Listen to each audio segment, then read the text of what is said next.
4월 21일 수요일 새벽 예배를 하나님 앞에 드리도록 하겠습니다. 먼저 사도신경으로 신앙 고백드립니다. 전능하사 천지를 만드신 하나님 아버지를 내가 믿사오며 그의 외아들 우리 주 예수 그리스도를 믿사오니 이는 성령으로 잉태하사 동정녀 마리아에게 나시고 본디오 빌라도에게 고난을 받으사 십자가에 못 박혀 죽으시고 장사한 지 사흘 만에 죽은 자 가운데서 다시 살아나시며 하늘에 오르사 전능하신 하나님 우편에 앉아 계시다가 죄로서 산자와 죽은 자를 심판하러 오시리라. 성령을 믿사오며 거룩한 공회와 성도와 서로 교통하는 것과 죄를 사하여 주시는 것과 몸이 다시 사는 것과 영원히 사는 것을 믿사옵나이다. 아멘. 오늘 새벽에 보실 말씀입니다. 오늘 이 새벽에 보실 말씀은요, 에스겔서 5장 1절에서 7장 14절까지의 말씀입니다. 에스겔서 5장 1절에서 7장 14절까지의 말씀입니다.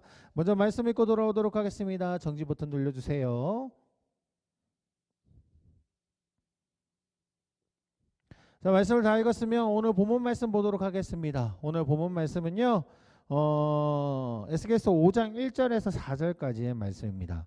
에스겔서 5장 1절에서 4절까지의 말씀입니다. 제가 봉독해 드리도록 하겠습니다. 너 인자야, 너는 날카로운 칼을 가져다가 삭도로 삼아 내 머리털과 수염을 깎아서 저울로 달아 나누어 두라. 그 성읍을 에워싸는 날이 차거든 너는 터럭 3분의 1은 성읍 안에서 불사르고 3분의 1은 성읍 사방에서 칼로 치고 또 3분의 1은 바람에 흩으라. 내가 그 뒤를 따라 칼을 빼리라. 너는 터럭 중에서 조금은 내 옷자락에 싸고 또 그 가운데에서 얼마를 불에 던져 사르라. 그 속에서 불이 이스라엘 온 족속에게로 나오리라. 아멘. 오늘 이 시간에는요, 에스겔서 5장에 대해서 우리가 말씀을 살펴보고자 합니다. 오늘 5장의 타이틀에 뭐라고 적혀 있냐면요, 머리털과 수염을 깎는 상징이라고 적혀 있습니다. 왜 머리털을 깎고 또한 수염을 깎고 그 깎은 것으로 하나님이 무엇을 이야기하시는지를 좀 살펴보고자 합니다. 하나님은요, 에스겔에게 머리털과 수염을 깎아서 저울에 달아 나누게 하십니다. 그리고 각각 3분의 1씩 불사르고 또 칼로 치고 그리고 바람에 흩어버리는 이런 상징적인 행위를 통해서 예루살렘에게 임할 하나님의 심판이 어떠한지를 보여주고 계십니다. 오늘 보면 12절 말씀 볼까요? 5장에 있는 12절 말씀은요, 너희 가운데에서 3분의 1은 전염병으로 죽으며 기근으로 멸망할 것이요 3분의 1은 너희 사방에서 칼에 엎드러질 것이며 3분의 1은 내가 사방에 흩어버리고 또 그 뒤를 따라가며 칼을 빼리라 라고 말씀하시죠. 머리를 깎아서 그 3분의 1은 먼저 불사른다고 했죠.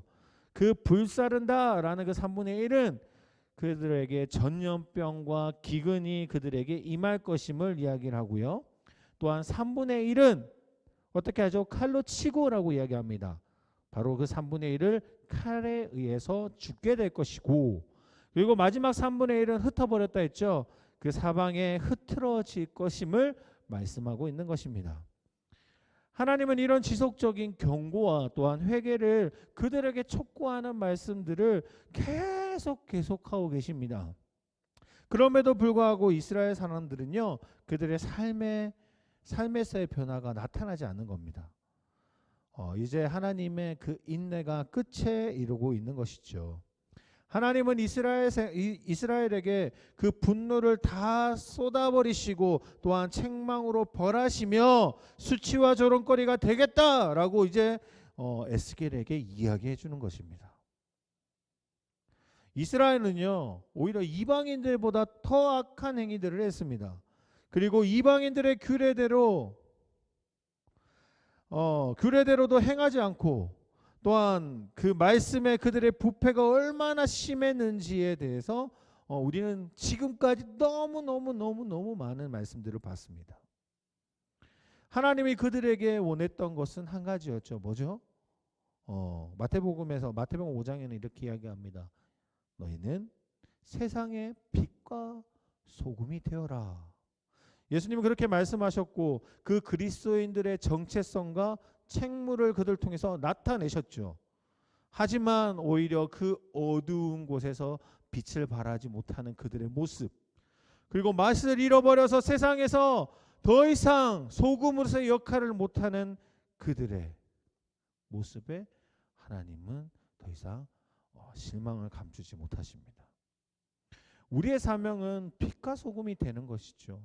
하나님의 말씀을 가지고 세상에 이 어두워져 있는데 빛을 발해야 되고, 너무나도 썩어서 하나님과 말씀과 멀어져 가는 그들의 인생의 소금이 되는 것이 우리의 사명인데도 불구하고 이스라엘 백성들은 그러지 못했다는 겁니다. 그로 인해 하나님의 영광이 가려진 그 모습은 얼마나 어떻게 되겠습니까?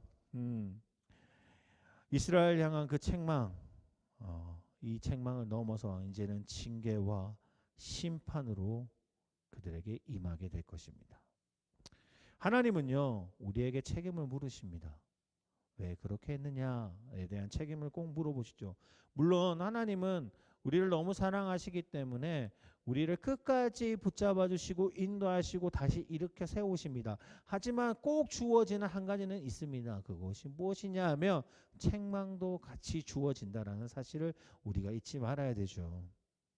우리의 모습은요, 날마다 하나님 앞에 그리고 십자가의 앞에 겸손히 내려놓아야 될 것 같습니다.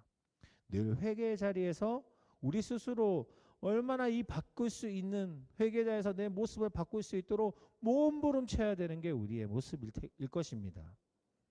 그랬을 때 하나님께서 우리에게 주셨던 그 사명을 감당할 수 있을 것입니다. 만약 우리의 삶들이 그런 삶이 이루어지지 못한다면 하나님이 우리에게 주어진 그 사명을 감당하지 못하게 되는,